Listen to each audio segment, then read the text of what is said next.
Səxiylikdən bərəkət kelər. Allah səxiydir, səxiylikni yaxşı görüdü.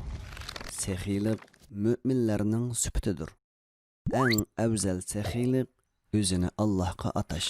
Ondan qalsa özünü ilimga ataş. Ondan qalsa pul məli bilən səxiylik qilishdir.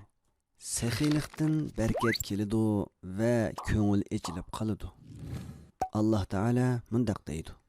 وَمَا أَنفَقْتُم مِّن شَيْءٍ فَهُوَ يُخْلِفُهُ وَهُوَ خَيْرُ الرَّازِقِينَ.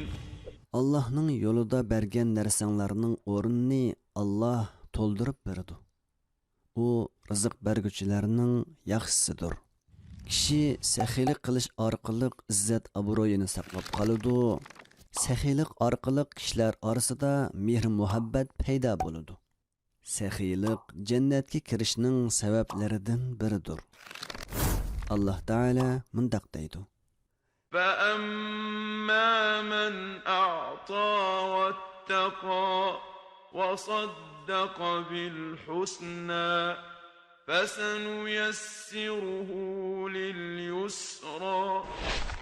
Pul melini Allah'ның razılığı üçün sərf qılğan, təqvadarlıq qılğan, kəlime təvhidni təsdiqlаған adamga kelsək, onunğa biz yaxşı yolni müyəssər qılıb berimiz.